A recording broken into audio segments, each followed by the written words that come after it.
नमस्कार दोस्तों, कैसे हैं आप सब। तो स्टार्ट करते हैं आज की वीडियो। आज हम देखेंगे एनवायरनमेंट क्या होता है, what is ecology and components of environment. तो दोस्तों जानते हैं एनवायरनमेंट के बारे में कुछ पॉइंट्स जो आपको याद रखने हैं। एवरीथिंग दैट सराउंड्स और affects an organism during its lifetime is called an environment. All organism depends on environment. Interaction और relationship is complex. Environment is not static. ये 4 पॉइंट्स आपको याद रखने हैं। समझते हैं एक करके इन पॉइंट्स का मतलब क्या है। हमारे आसपास जो भी परिवेश है, ठीक, जो कि हमें इफ़ेक्ट करता है। फॉर एग्ज़ाम्पल एटमॉस्फियर हो गया, लिथोस्फियर हो गया, हाइड्रोस्फियर हो गया, पानी, हवा,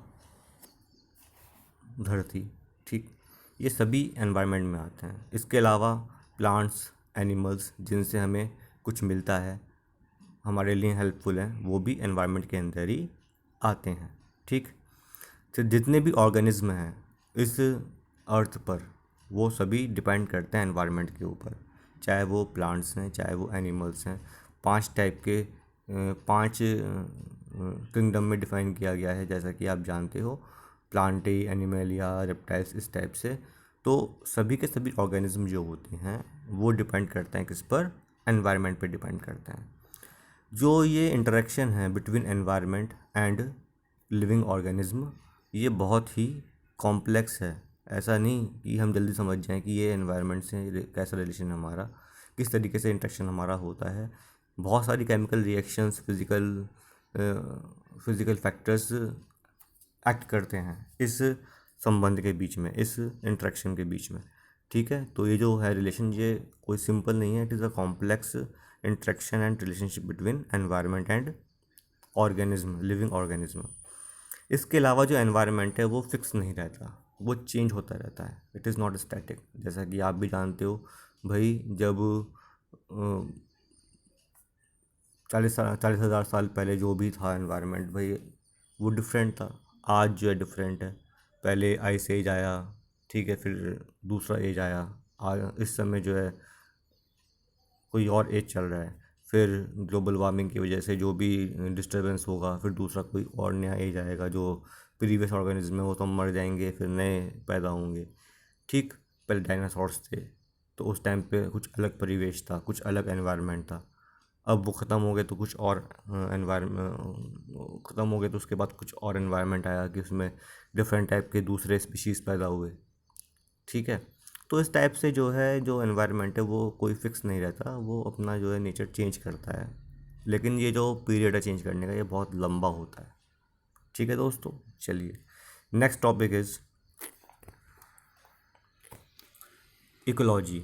व्हाट इज़ इकोलॉजी। देखो, जब भी लॉजी आ जाए कहीं पर, उसका मतलब होता है स्टडी।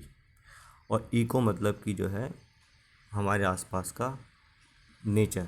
ठीक है, तो study of home of nature, जो नेचर है उसकी स्टडी को पढ़ना, that is called a ecology. ठीक है, तो ecology is the scientific study of relationship of living organism with each other and environment.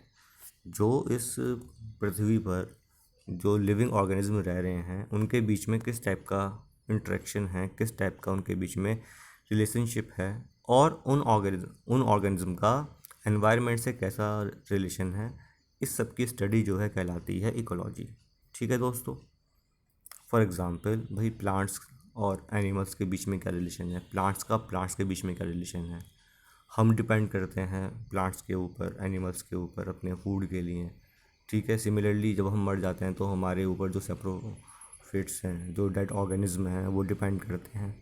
तो ये सब एक रिलेशन है, ये सब एक इंटरेक्शन का है। ठीक है, ये सब एक साइकिल है जिसकी वजह से जो है एनवायरनमेंट के अंदर एग्जिस्टेंस चलता रहता है लिविंग ऑर्गेनिज्म का, और जो आपके प्लांट्स एनिमल्स हैं उनका भी। ठीक है दोस्तों, use of environmental resources including energy flow and mineral cycling. Ecology के अंदर जो रिसोर्सेज हमें गॉड ने प्रोवाइड किए हैं, एनवायरनमेंट ने प्रोवाइड किए हैं हमें resources, like soil, minerals, water, air, किस टाइप से उनको यूज़ कर रहे हैं।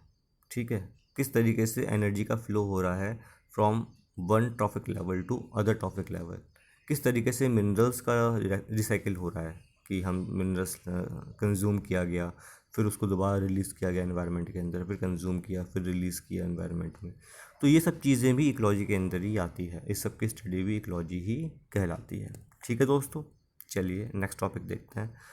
What are the components of environment. तो एनवायरनमेंट को हम दो कंपोनेंट्स में बांट सकते हैं, एक तो होता है अबायोटिक फैक्टर्स, एक होता है बायोटिक फैक्टर्स।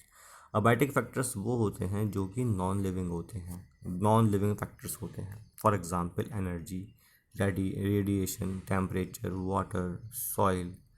ठीक है, ये जो हैं अबायोटिक फैक्टर्स हैं। बायोटिक फैक्टर्स में आएंगे तो जो green plants, decomposers, parasites, animals, human being. ठीक है, तो जिसमें भी लाइफ है वो सब कहलाएंगे हम हमें बायोटिक फैक्टर्स। ठीक है, तो एनवायरनमेंट दो में डिवाइड होता है, अबायोटिक और बायोटिक। ये बायोटिक फैक्टर्स डिपेंड करते हैं अबायोटिक फैक्टर्स पर टू सर्वाइव। ठीक है, सिमिलरली अबायोटिक फैक्टर्स का यूज़ करके ही जो है बायोटिक फैक्टर्स आगे बढ़ते हैं। रिलीज़ करते हैं मतलब पहले कंज्यूम करेंगे अबायोटिक फैक्टर्स, मिनरल्स को कंज्यूम करेंगे, उसके बाद जो जब यूज़ हो जाएगा उसके बाद फिर वो दोबारा एनवायरनमेंट में उसको रिलीज़ भी करते हैं, जिससे कि जो बैलेंस है वो बना रहे। ठीक है दोस्तों, तो ये 3 पॉइंट थे जो आज मैंने बताए आपको। उम्मीद करता हूँ कि ये अच्छे लगे होंगे। अगर अच्छे लगे video, please like this video, share this video, subscribe my channel. Thank you, have very nice day.